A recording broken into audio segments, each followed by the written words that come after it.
pour la société, pour bien avoir le contexte d'école que je vais détailler ensuite concernant la cybersécurité.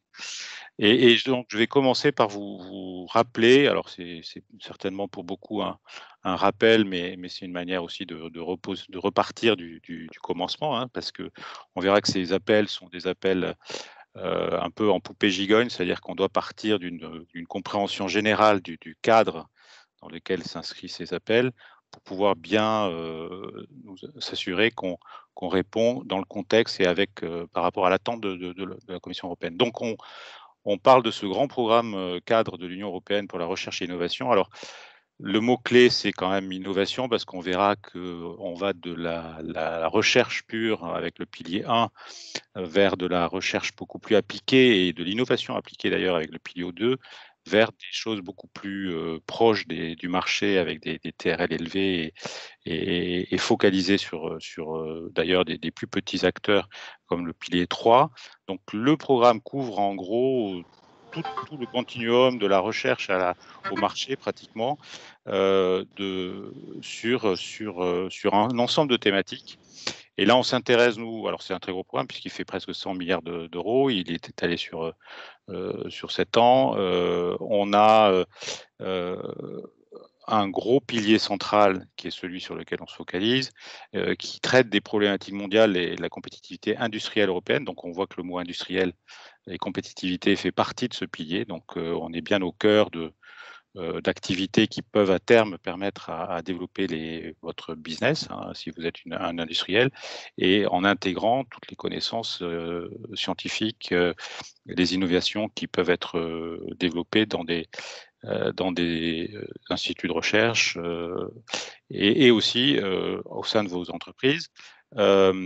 Et on associe, comme on veut que ce soit des problématiques mondiales qui traitent vraiment des problèmes actuels, hein, on associe les utilisateurs. Donc on va voir que c'est un élément très spécifique du cluster 3 de mettre l'accent sur une recherche et une innovation capacitaire.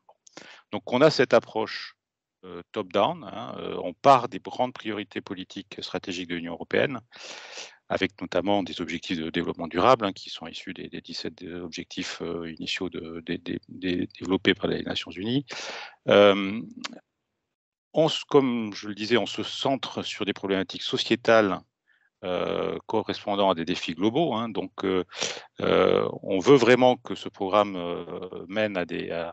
ait un impact réel sur ces problématiques et traite de ces défis. Donc, on a besoin pour cela de toutes les ressources, et c'est pour ça que c'est des projets européens et des diversités des acteurs européens pour vraiment relever ces défis. D'où, notamment sur ce pilier 2, le besoin de faire des projets collaboratifs. Donc on est au cœur de l'Europe, hein. On veut absolument que ce soit des projets européens. Donc ça, je le rappelle, parce que quelquefois on voit des positions un peu plus nationales ou plus limitées par rapport aux enjeux vraiment posés par le programme. Donc c'est vraiment des projets européens collaboratifs, donc assez larges, hein, on va voir, permettant à beaucoup d'acteurs de disciplines différentes de se réunir, de secteurs différents et bien sûr de nations différentes, puisque c'est même des critères d'éligibilité, se réunir en consortium, donc pour collaborer ensemble, sur des projets assez ambitieux de 3 à 4 ans, qui peuvent aller jusqu'à 4, 5, même 6, voire un peu plus, ça dépend des années et ça dépend des programmes. Donc des projets qui sont quand même un peu ambitieux, et là je vous ai juste mis suivant des règles assez strictes, donc bien structurées. C'est-à-dire que une chose qui est quand même aussi intéressante à avoir en tête, c'est que ce programme, on parle du 9e programme cadre.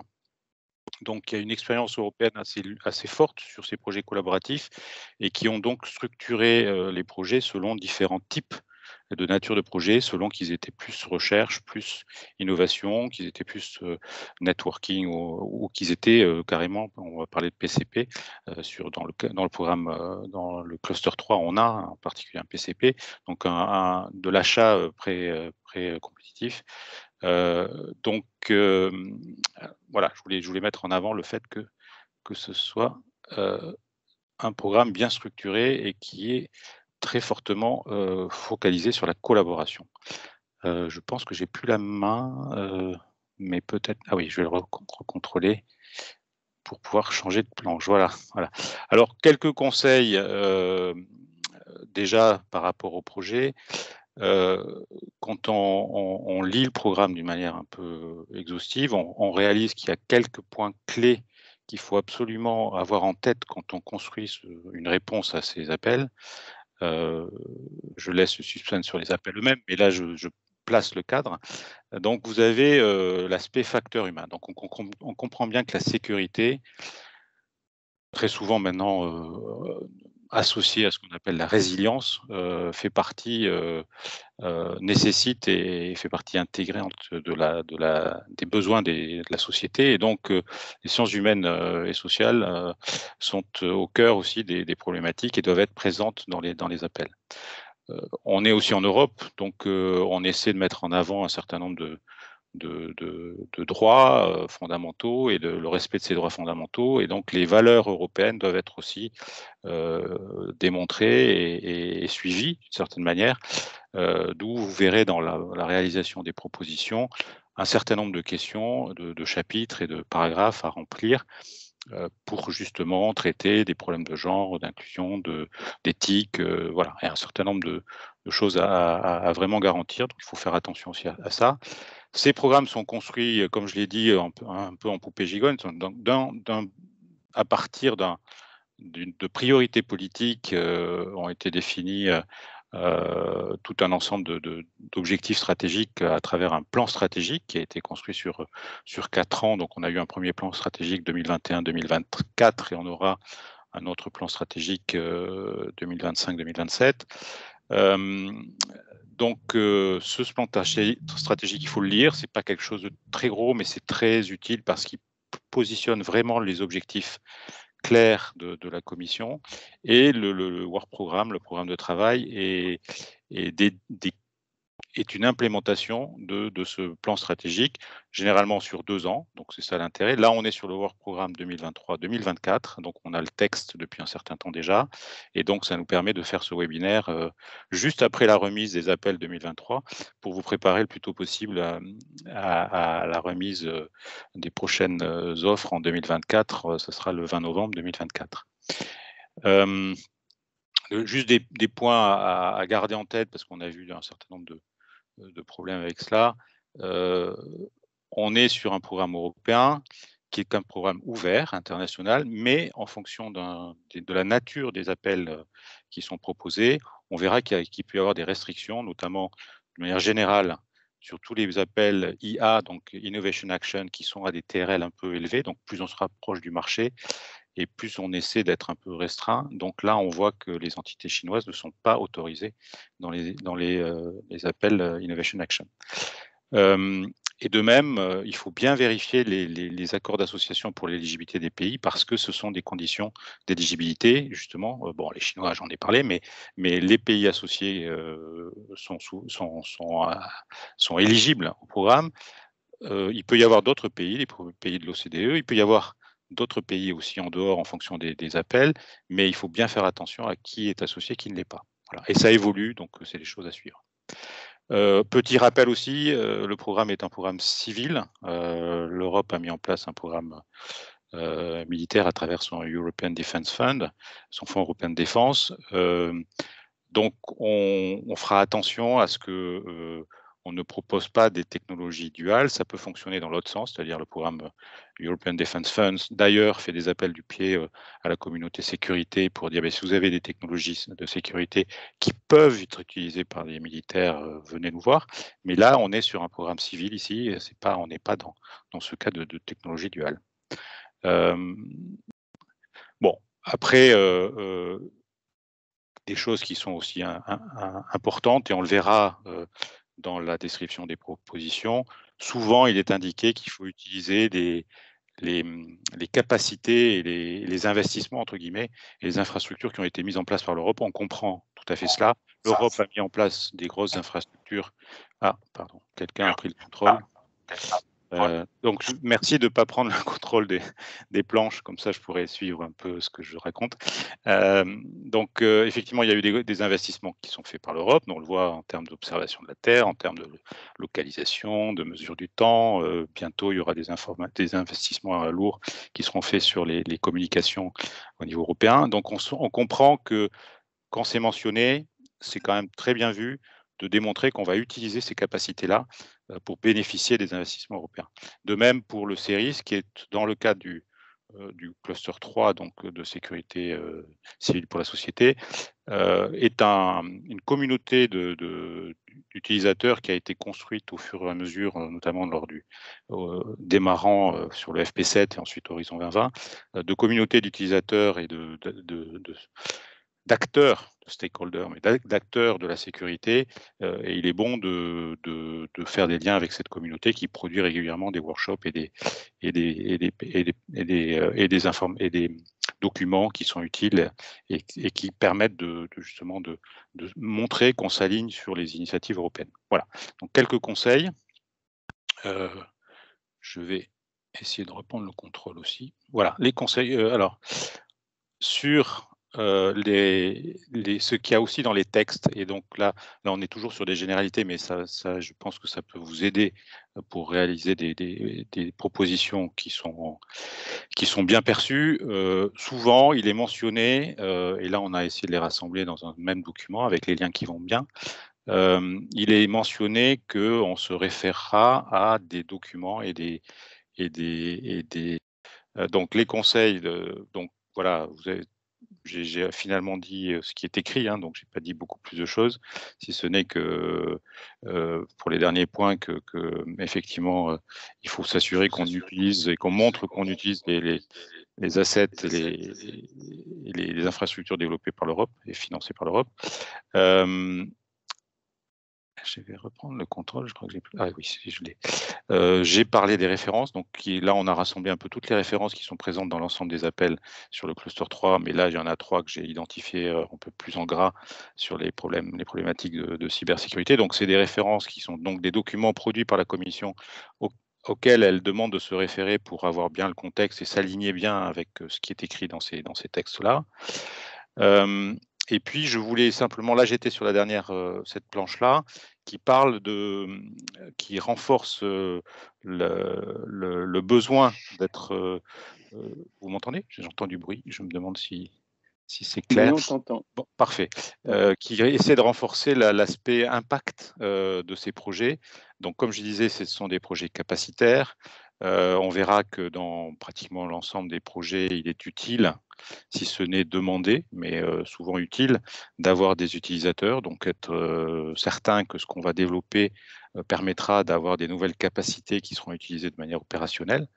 Et donc, la Commission a beaucoup avancé, notamment entre Horizon 2020 et Horizon Europe, sur comment structurer, comment s'assurer qu'il y ait un maximum d'impact sur les projets qui sont financés. Donc, elle a structuré et demandé de prendre en compte a priori 3 grandes catégories d'impact, et ces impacts seront évalués, que ce soit pendant le projet, au moment de la soumission, au moment du projet lui-même, et on peut aussi s'attendre, ce qui est le cas sur d'autres projets passés, à ce qu'elle souhaite aussi les évaluer après les projets pour éventuellement s'assurer que elle a bien investi là où il fallait. Voilà.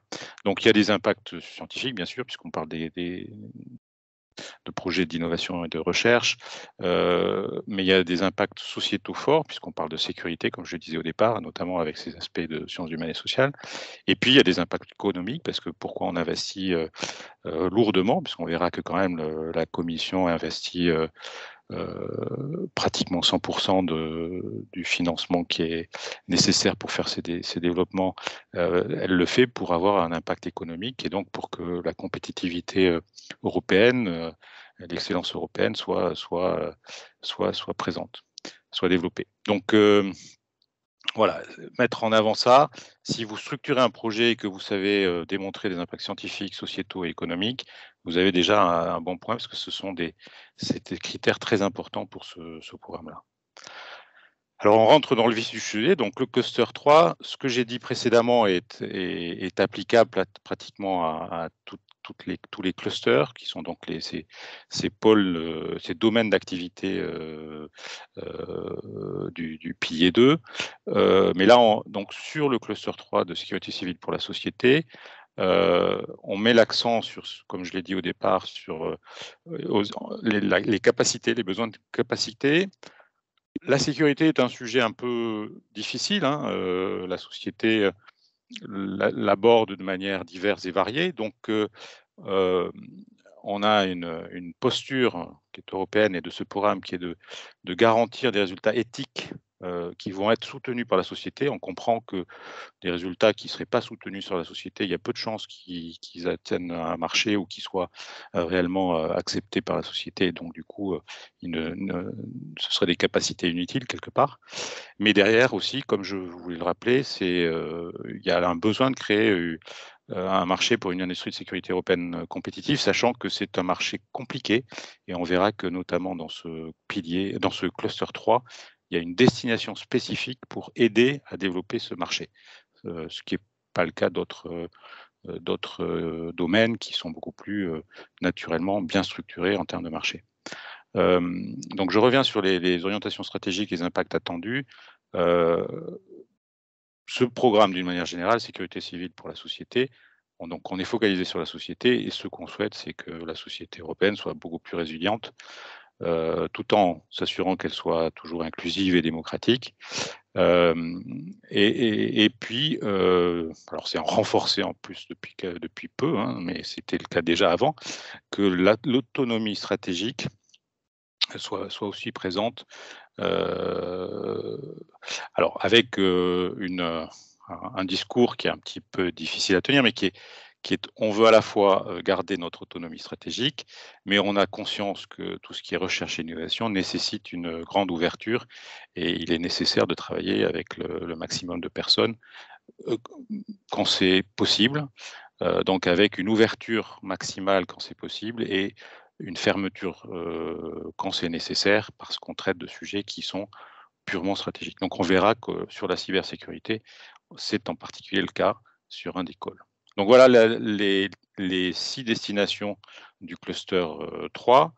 Donc on a des destinations, ce qu'on appelle les destinations sont donc des sous-domaines qui traitent de la sécurité, donc la lutte contre le crime et le terrorisme, la protection des frontières, la sécurité et la résilience des infrastructures, la cybersécurité, la résilience de la société face aux catastrophes et le renforcement, justement, dans ce dont je parlais, le renforcement de la recherche et innovation en sécurité. Avec les poids respectifs de ces différentes destination, on voit que la cybersécurité, ce qui semble un peu normal, représente 30 et un peu plus de presque un tiers du budget de cet appel. Donc, je rappelle simplement la date limite de soumission des propositions, le 20 novembre 2024.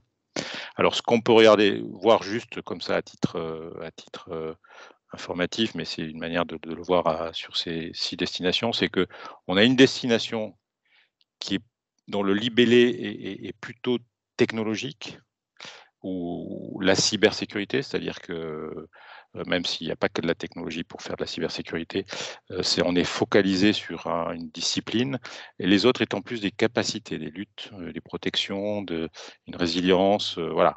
Donc on sent bien que cette destination qui est d'ailleurs supportée par la DG Connect, les autres étant supportés par la DG Home, elle a un caractère un peu particulier. Et ce que je voulais simplement mentionner ici, c'est que la cybersécurité comme telle, elle a ses appels spécifiques ici, et c'est ce dont on va parler. Mais je profite de ce que certainement on a ici autour de la table ou de l'écran. On a la communauté qui traite de ces problématiques. Vos cibles sont plutôt et peuvent être dans toutes les autres domaines d'intervention, dans toutes les autres destinations. Donc, on a besoin de cybersécurité quand on lutte contre le crime et le terrorisme, quand on fait de la protection des frontières, quand on fait de la sécurisation et de la résilience des infrastructures, on comprend pourquoi, et de la résilience de la société face aux catastrophes, d'autant que plus qu'on est en train de vouloir digitaliser la société, donc la cybersécurité sera au cœur. Donc on va parler des appels maintenant de cybersécurité, mais je vous encourage aussi à regarder éventuellement les autres appels et au moins d'identifier si c'est utile pour vous d'être un membre de ces consortiums ou non. Voilà. Alors, Increase Cybersecurity. Cette année 2024, on a uniquement 2 appels, mais on aura 10 lauréats. C'est-à-dire que avec un budget relativement important pour ces 2 appels, il y aura un certain nombre, il y aura 3 à 5 ou 6 lauréats, enfin je pense qu'en moyenne 5 lauréats effectivement par appel. Et ce que je voulais mentionner aussi, ce qui est bien parce que d'un point de vue compétitivité et compétition, ça permettra à plus de lauréats d'être sélectionnés. Mais faites attention, et c'est ce que je voulais vous mentionner là, on est dans la cybersécurité, donc on est dans un domaine qui est relativement souverain, et donc il n'y a pas de coopération internationale demandée dans ces projets. Donc ça sera essentiellement des pays membres de l'Union européenne et des pays associés, voire des pays de l'OCDE. Il n'est pas demandé d'avoir des coopérations internationales. Voilà. Alors, premier appel qui, en quelques mots, on pourrait dire qu'il traite il essaie de prendre le problème à la racine, c'est-à-dire on digitalise le monde, donc on va devoir avoir des nouveaux systèmes IT, de sécurité, software et hardware, pour digitaliser le monde. Donc certains vont être européens. Donc là, l'objectif, c'est de faire de la bonne ingénierie, c'est-à-dire de faire de la sécurité by design quelque part. Donc on veut que la conception des systèmes soit les plus résilients possibles et soit que ce soit des systèmes matériels ou logiciels. Donc on veut faire en sorte que ce qu'on va créer soit le plus cyber-sécure, entre guillemets. Par ailleurs, on n'utilise malheureusement pas que des systèmes IT européens. Donc on a tout un ensemble de fournisseurs qui ne sont pas européens. Donc il faut s'assurer que ces systèmes-là soient soient sécurisés, qu'on puisse évaluer leur niveau de sécurité, qu'on puisse évaluer leur vulnérabilité, sachant que ça évolue en permanence. Donc comment on va faire cette analyse, comment on va découvrir les vulnérabilités, comment on va évaluer de manière dynamique la sécurité de tous ces systèmes. Comment on va les certifier. Donc cette notion de certification est très importante puisque on va utiliser en plus, on a des systèmes actuels, donc il va falloir pouvoir les qualifier, mais on a aussi des nouveaux systèmes et on va vouloir les certifier pour pouvoir développer cette société digitale de manière la plus sûre possible. Et puis, comme on a beaucoup d'avancées, on le voit, et une implémentation de plus en plus importante de l'IA dans l'ensemble des systèmes, on va essayer aussi d'utiliser cette IA pour aider à mieux gérer cette sécurité et vérifier l'état des systèmes. Tout ça étant dynamique, c'est-à-dire qu'il faudra que ce qu'on propose puisse évoluer au cours du temps et garantir qu'avec les nouveaux systèmes, avec les nouvelles avancées de l'IA, avec les nouvelles avancées des systèmes, qu'ils soient européens ou extérieurs, on puisse garantir la sécurité de ce qu'on va mettre en œuvre en Europe. Alors, un point important, donc ça c'était sur les résultats attendus, un point important, ce programme utilise un mécanisme de financement qui s'appelle le lump sum, la somme forfaitaire.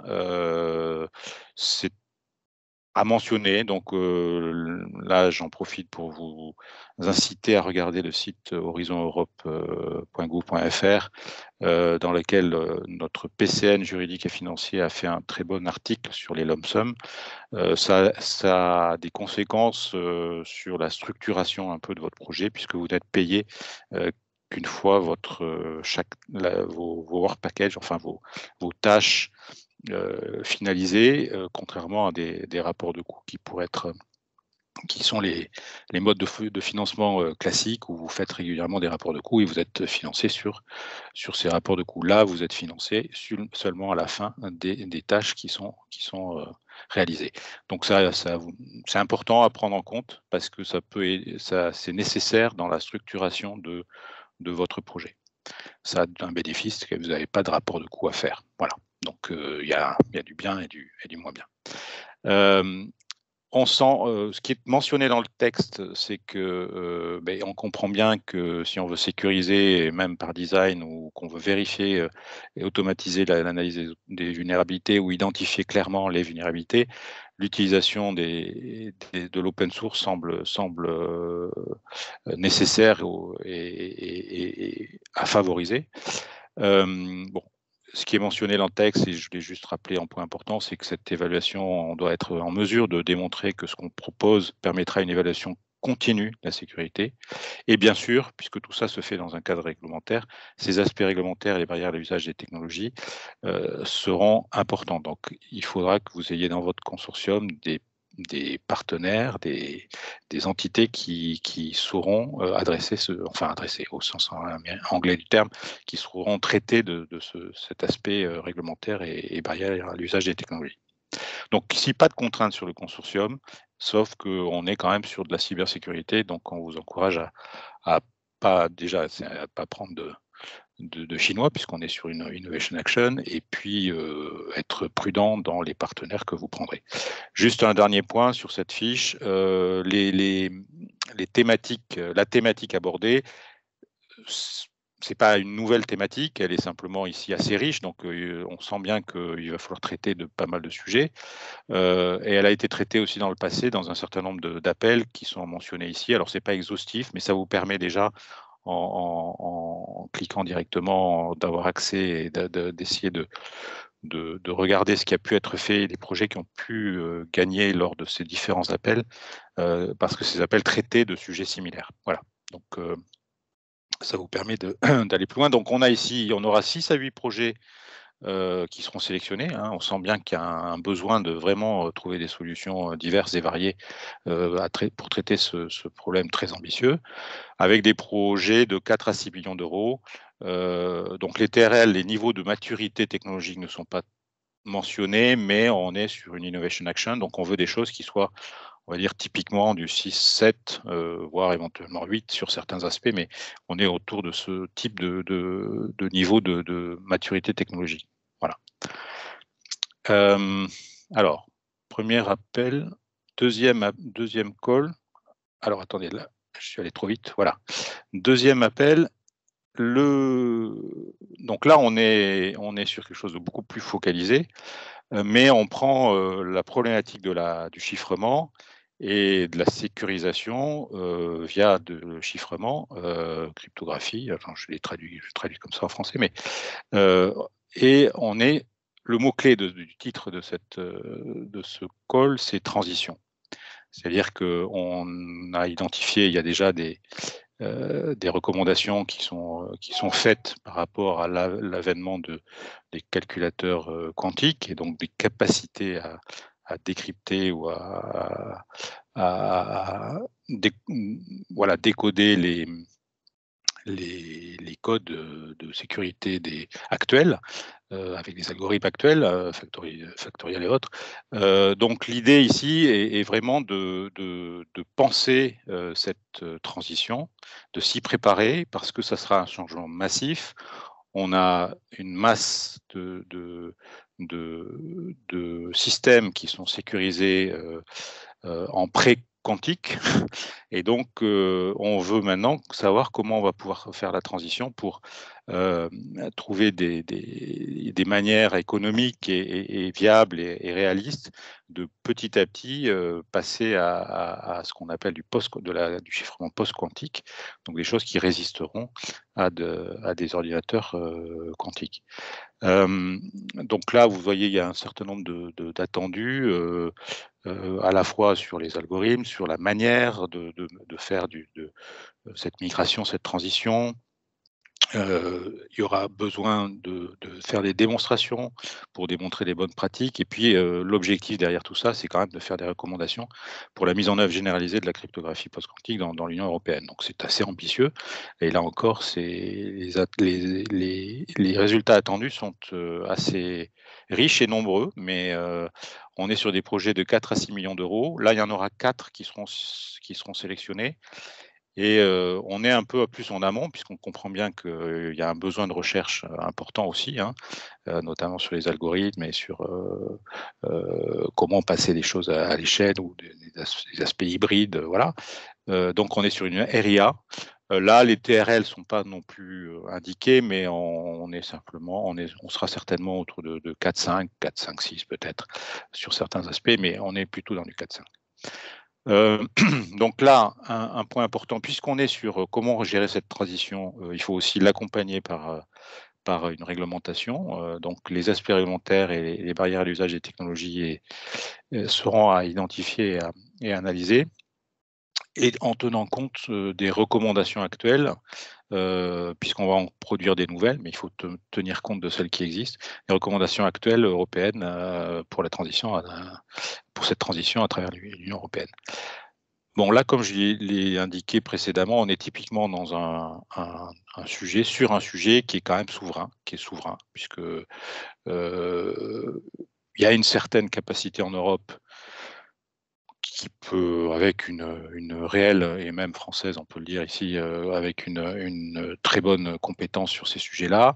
Il faut garder cette capacité à terme et comme on veut garantir la sécurité européenne, il vaut mieux que les technologies post-quantiques et cette transition, on sache la mener par nous-mêmes de manière souveraine. Donc la participation au niveau du consortium est limitée aux États membres, aux pays associés et aux pays de l'OCDE.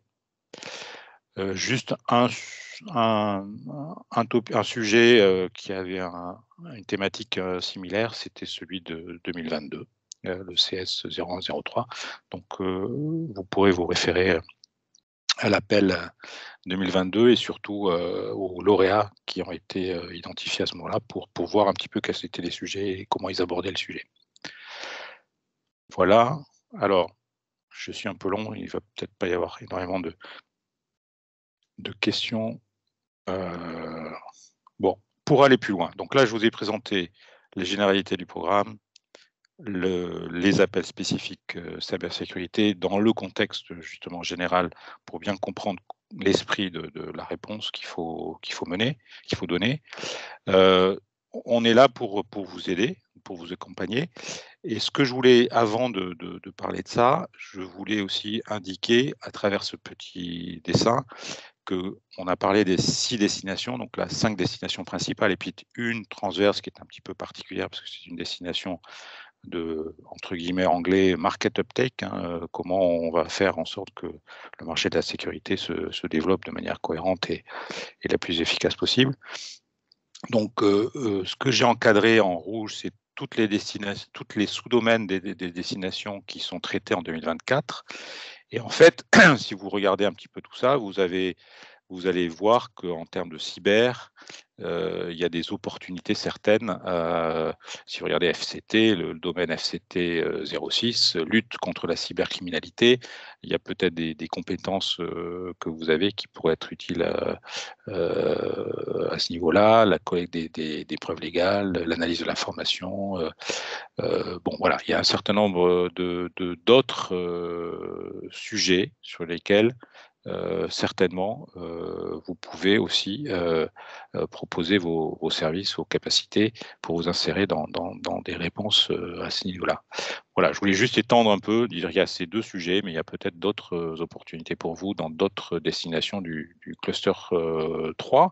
Et si on va encore un peu plus loin, on a ici, bon, vous ne pouvez pas lire, mais c'est un peu petit, mais c'est juste pour avoir une vision globale. Là, vous avez tous les clusters, donc les 6 clusters du pilier 2, qui représentent, donc on a vu 50 milliards d'investissement de la Commission sur 7 ans. Donc le cluster 3 étant la sécurité civile pour la société. Ce que j'ai voulu indiquer ici en montrant les différentes destinations des différents clusters, c'est que vous avez, et là vous voyez rose ou rouge, je ne sais pas comment ça apparaît sur votre écran, mais qui a un certain nombre de destinations, qui traitent du numérique dans la santé, qui traitent du numérique dans le cluster de la culture, la créativité, une société inclusive, qui traite bien sûr de la sécurité, toutes les destinations en sécurité, mais aussi le cluster 4, digital, industrie et espace, qui traite fortement de sujets pour lesquels la sécurité et la cybersécurité peut être nécessaire. De même pour le climat, l'énergie et la mobilité, on comprend, pour la mobilité en particulier, le transport, et même pour l'économie circulaire et un certain nombre de... On le verra que on a un thème dans DRS qui traite de la sécurité de la chaîne alimentaire. On sent bien que la cybersécurité sera aussi utile là-dedans. Donc voilà, c'était juste pour vous dire qu'il y a des cibles possibles dans les destinations des autres clusters. C'est un peu pour étendre le champ. Vous dire, bon, le programme, on est parti très, très large, il est construit sur des priorités politiques. Il aboutit à travers un plan stratégique avec un programme de travail, il aboutit sur des sujets spécifiques, notamment ici pour la cybersécurité. Mais ces thématiques-là de cybersécurité sont aussi présentes dans un certain nombre d'autres appels qui sont dans le programme lui-même. Voilà, c'était pour vous permettre d'avoir une vue un peu plus large. Alors ça, si on va encore plus loin, on a aussi de la synergie des fonds, c'est-à-dire que la Commission européenne, non seulement offre avec Horizon Europe une opportunité unique de financer la recherche et l'innovation, mais vous pouvez aller plus loin avec le Digital Europe Programme qui va plus vers de l'achat, enfin au moins de l'acquisition de technologies, d'autres différents mécanismes européens et fonds, Internal Security Fund, par exemple ISF, qui vous permettent, donc là c'est un peu général cette planche, mais qui vous permettent d'aller aussi un peu plus loin et d'utiliser d'autres types de fonds à d'autres moments de votre continuum vers le marché. Voilà ce que je voulais indiquer. Alors, nous, derrière, qu'est-ce qu'on fait en tant que PCN? Donc, on fait des webinaires comme ceux celui auquel vous assistez aujourd'hui. Mais donc, pour vous aider à comprendre le programme, identifier si c'est pour vous, quels sont les sujets, comment y répondre, et en prenant bien en compte toute la logique européenne qui est importante à comprendre, mais une fois qu'on l'a comprise, il n'y a aucun problème. Et justement, on sent que c'est vraiment un cadre qui permet de structurer les choses dans la durée, puisqu'on l'a vu, hein, les programmes vont durer un peu. Donc, vous vous positionnez sur des développements qui vont prendre 4-5 ans, hein, sachant que les développements ne sont pas forcément dans 5 ans. Hein. Vous pouvez faire et même c'est apprécié, je pense, dans les propositions, vous pouvez faire des développements itératifs et avoir des résultats réguliers dans vos projets, mais vous aurez des projets sur la durée, donc il faut que ça corresponde à une partie de votre stratégie. Donc ça, c'est ce qu'on fait avec ces webinaires. On fait un autre webinaire, une rencontre plutôt SHS et sécurité, parce qu'on a vu que les SHS étaient importantes. On fait ça je crois que c'est le 24, voilà, c'est le 24 janvier 2024. Comment comprendre et intégrer la dimension SHS dans les différents appels, hein, avec des témoignages et autres. Donc ça, c'est pour un peu vous sensibiliser et puis permettre à la communauté SHS et sécurité de se rencontrer, parce que avoir un petit noyau français avec une entité qui traite des problématiques de SHS et une autre entité plus spécifique sur les thèmes sécurité semble une bonne graine pour construire petit à petit des projets pertinents.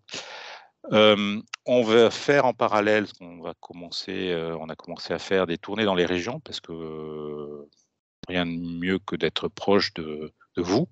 Tout le monde n'est pas en région parisienne, mais même si on est en région parisienne, on fait une tournée en région parisienne et on fera dans toutes les régions. On essaie de construire à travers une rencontre Horizon Europe Cluster 3 un événement français de mise en relation entre partenaires potentiels français. Donc, faire se rencontrer la communauté française, faire en sorte que éventuellement certains couples ou trios se forment avec des fournisseurs de techno, des intégrateurs, des chercheurs ou des utilisateurs. On va compléter ça donc ça sera le 31 janvier. On va compléter ça en mars, le 14 et 15 mars, par un événement associé avec l'ANR, l'Agence nationale de la recherche, pour associer encore plus les partenaires académiques Donc là, le thème, ce serait sur la sécurité hybride. Donc on essaie de mettre un peu, justement, il y aura cet aspect sécurité, cybersécurité aussi très présent dans ce WISG qui sera à Rennes. Donc on comprend pourquoi on l'a fait aussi à Rennes.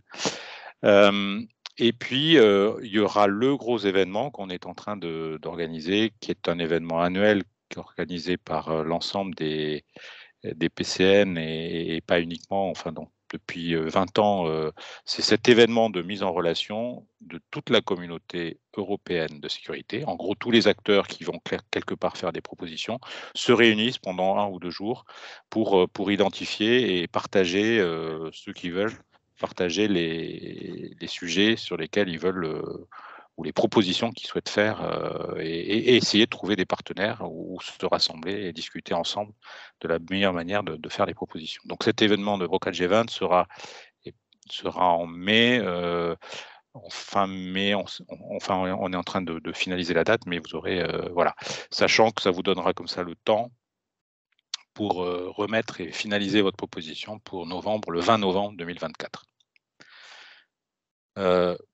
On a aussi un support, donc voilà, on vous a présenté l'ensemble de notre roadmap pour essayer de vous aider au maximum. On a bien sûr des accès, des outils et on vous encourage à regarder le portail français pour Horizon Europe.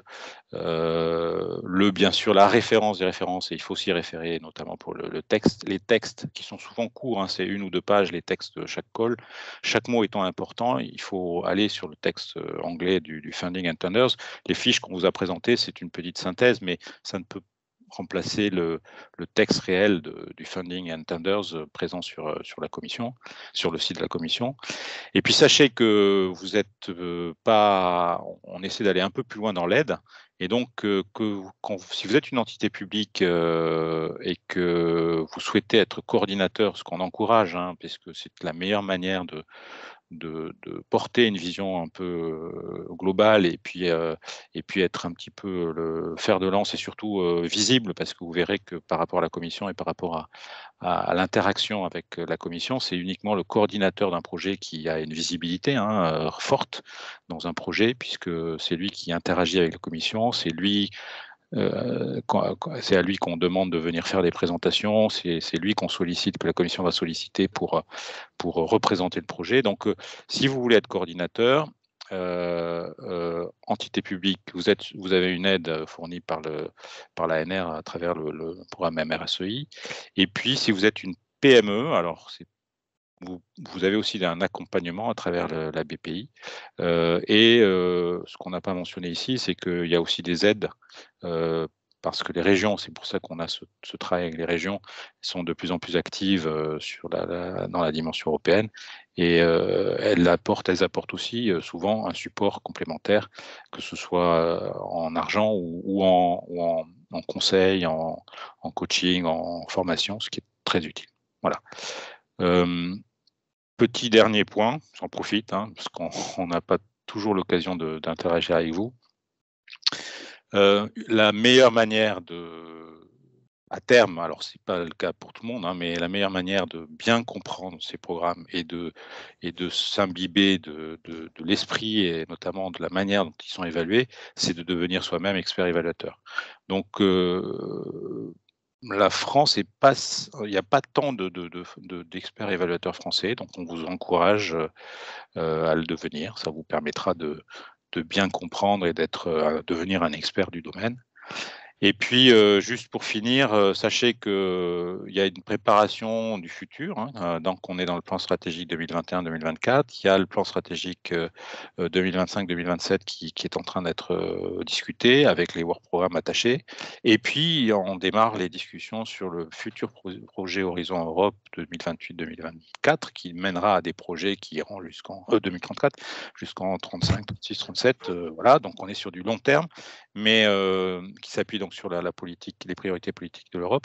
Mais pour y participer, il y a des groupes thématiques nationaux. Sachez qu'il y a des groupes thématiques nationaux, notamment ici sur la sécurité. Donc il y a un GTN Sécurité, qui est un forum qui vous encourage de vous y inscrire, qui permet d'alimenter les représentants au comité de programme, en particulier, ceux qui vont représenter la France pour défendre la position de la France et pour justement aider à construire ces futurs plans stratégiques et ce futur programme et ce futur horizon Europe 2028-2034. C'est une occasion de pousser vos idées et de mettre en avant ce que vous pensez être clé pour les années qui viennent. Voilà.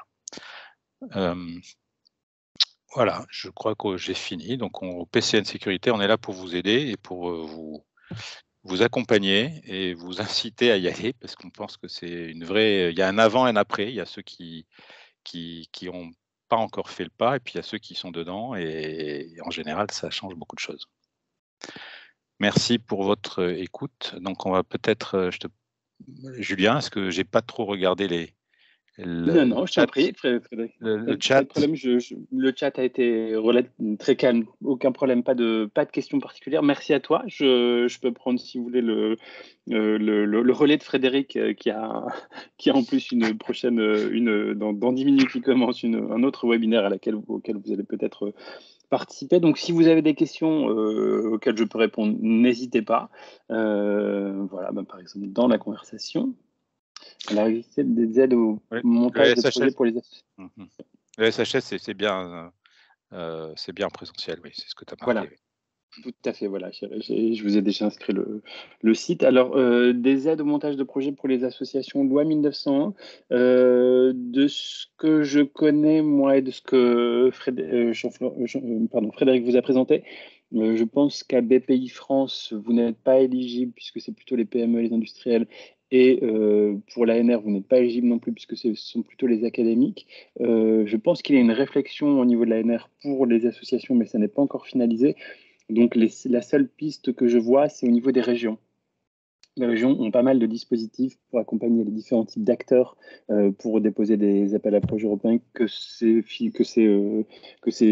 aides soient financières ou qu'elles soient en termes de temps d'humain ou de temps de consultation.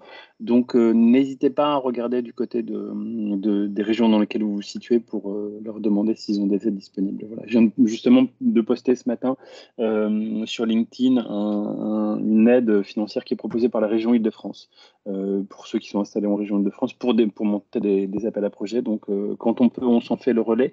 On ne peut pas les cartographier parce que l'information change beaucoup en fonction des régions, donc on ne peut pas avoir une page précise sur tout ce qui existe, mais bon, en tout cas, connaissance de cette possibilité du côté des régions. Voilà.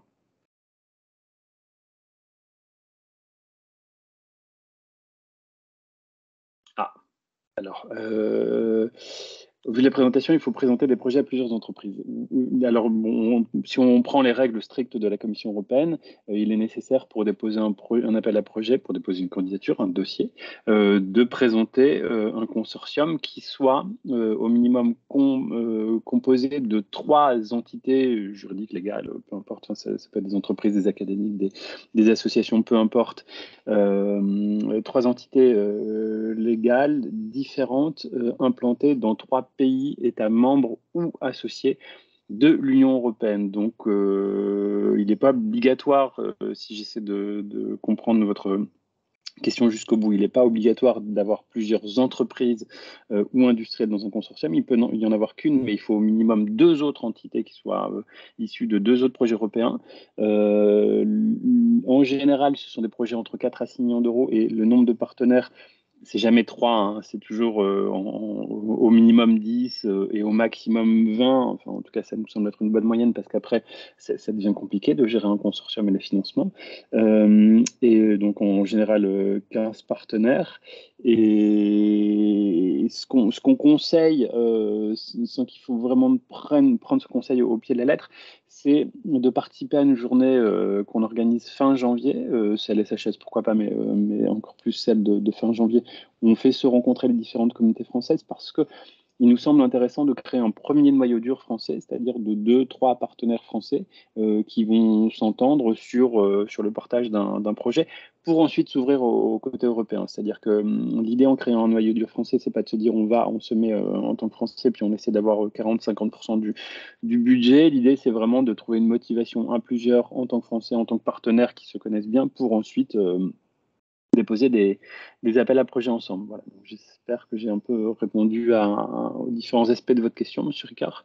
Un exemple concret de lien avec le CERIS. Alors, de lien, le CERIS, en fait, c'est une communauté qui est ouverte à tout le monde pour réfléchir en fait sur les appels à projets européens. Il y a des réunions régulières qui sont organisées par celui qui anime le CERIS, qui s'appelle Philippe Quévauvilliers. Donc, alors de lien, je ne vois pas bien. Si vous voulez bien préciser votre question, comme ça je pourrais peut-être y répondre. Peut-être que je peux Vas-y, je t'en prie, Frédéric. Alors, c'est pas indiqué dans tous les appels, mais dans certains appels, c'est explicite. À ce moment-là, ce qui est important, c'est de trouver dans les partenaires déjà des partenaires qui sont inscrits au CERIS ou qui participent aux réunions, parce que là, ça permet d'indiquer que vous pouvez porter le projet et que vous prendrez en compte les conditions, les informations partagées au sein du CERIS. Le CERIS a des publications ouvertes, donc ça, il faut aussi prendre en compte ça. C'est une manière simple, c'est de dire déjà, regardez ce que fait le CERIS. Il y a un certain nombre de publications qui sont ouvertes. Il y en a d'autres qui ne sont pas ouvertes, puisque c'est aussi un club, hein, le CERIS. C'est bien aussi de faire partie du club ou qu'un membre du consortium fasse partie du club. Donc voilà, ça c'est des exemples concrets de liens avec le CERIS. Je pense que d'une manière générale, c'est assez bien vu d'en faire partie, de faire partie de ce club ou de mentionner le CERIS, puisque c'est porté par la DGOM. C'est notamment bien vu dans le contexte DRS, puisque Philippe Quévauvilliers gère les appels DRS. Mais je pense que c'est à minima connaître le CERIS, identifier les appels, les documents qui sont produits par le CERIS, c'est un minimum et ça me paraît pertinent. Et vous pouvez les contacter directement. Je vous ai laissé le site, le lien dans le chat. Et donc vous pouvez vous inscrire à leur newsletter, mais vous pouvez aussi directement les contacter. Ils se feront un plaisir de répondre à toutes vos questions. Voilà. Oui. Je vous propose de vous en arrêter là, ou en tout cas, Frédéric, si tu veux, tu peux t'en arrêter là pour prendre au moins les 5 minutes de pause réglementaire auxquelles tu peux prétendre à la suite de cette présentation. Moi, si vous voulez, je peux rester pour répondre aux dernières questions. Et puis ensuite, je rejoindrai l'autre webinaire. DRS, voilà. De toute façon, la présentation qui a été faite ainsi que cette vidéo sera partagée. Ça a été enregistré, donc ce sera repartagé. Vous aurez accès aux planches. Et puis, bien évidemment, on reste à votre disposition pour répondre à toutes les questions qui pourraient se poser à la suite de ce webinaire. Voilà, je vous souhaite une excellente journée. Merci Frédéric. Bon courage pour la suite. Je te rejoins dans peu de temps. Salut.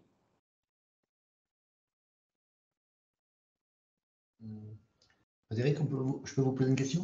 C'est Jean-Luc Dugier de Récom. Oui. Julien Ténédos, je vous en prie. Julien, excusez-moi. Donc, si je lis bien, par exemple, je lis la doc là sur FCT 0101, d'accord? Oui. Il y a 7 millions à la clé. Oui. Et donc, a priori, il y aura un seul projet de prix. Alors, sur le FCT 0101, en fait, on fera la présentation des FCT 0101 demain. Donc, attendez, il faudrait que je reprenne mon... Parce qu'apparemment, ils proposent qu'on soumette des projets à 7 millions et ils disent que le budget total pour cet item est de 7 millions. Donc, je suppose que ça veut dire qu'il n'y a qu'un seul élu, quoi. Alors, attendez, je reprends le FCT 0101. C'est un peu étonnant Le parce que c'est assez large. Le FCT 0101 n'est pas à 7 millions, il est à 5 millions. Là, je lis ça dans un document, alors je me trompe peut-être, je lis dans leur horizon CL3 oula, je suis 2023. Si vous êtes sur 2023, ouais, ça marche. Ok, il ira pour moi, d'accord, ok. Voilà, sur le 2024, donc là, 2024, je sais trouvé. Désolé. Hein, c'est un Research and Innovation Action. Alors, les appels FCT 2023 et 2024 ne sont pas les mêmes. Je ne me rappelle plus, je ne pourrais plus vous dire quel est le sujet de l'appel 2023, mais il faut lire, chaque appel est différent. Ça n'est jamais les mêmes d'une année sur l'autre. Les financements sont aussi différents. Donc si l'appel 2023 vous intéressait, l'appel 2024 n'est pas le même. D'accord, même si les numéros sont les mêmes, etc., la thématique couverte n'est pas forcément la même. La thématique pourra être différente. Je n'ai plus. Vous avez le titre du 2023 FCT 2023 0101 2023 FCT 0101, oui, une petite seconde.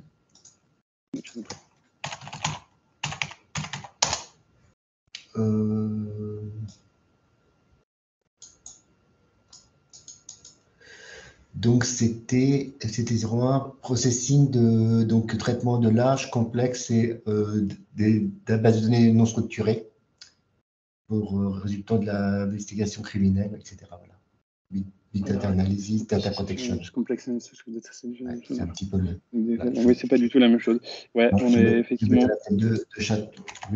Okay, ouais, on n'est pas sur la même chose puisque là on est sur les objets connectés pour le 2024. Donc rien à voir en fait.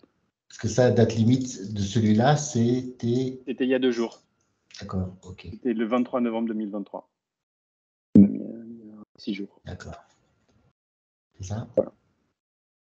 En fait, la doc, elle est bien faite, mais il y a beaucoup de documentation, même si c'est assez. Oui, bien sûr. Non, bien sûr. C'est organisé. C'est vrai que et quand on tape sur le web, du coup, des fois, on a l'ancienne version. Enfin, c'est un peu. Il faut bien faire attention. En fait, dans le titre, CL3 2023 ou 2024, ça indique la date de dépôt. Oui. Voilà. Et donc 2023, c'est l'année dernière. 2024, maintenant, on est sur 2024. Voilà. C'est parfaitement clair. Elles ne peuvent pas faire mieux, mais malgré tout, comme il y a beaucoup de documentation, à la fin, ça devient. Ouais, je comprends. Un peu les c'est pour ça qu'on essaie d'être clair. On apporte ça. Merci. Je prendrai tout. N'hésitez pas à nous écrire pcn-sécurité@recherche.gouv.fr pour toutes les questions. Je vais rejoindre Frédéric dans son autre webinaire pour ne pas le laisser seul. Et puis, en tout cas, on reste à votre disposition pour toutes les questions. Excellente journée à vous. J'arrête l'enregistrement et n'hésitez pas à nous contacter. Voilà.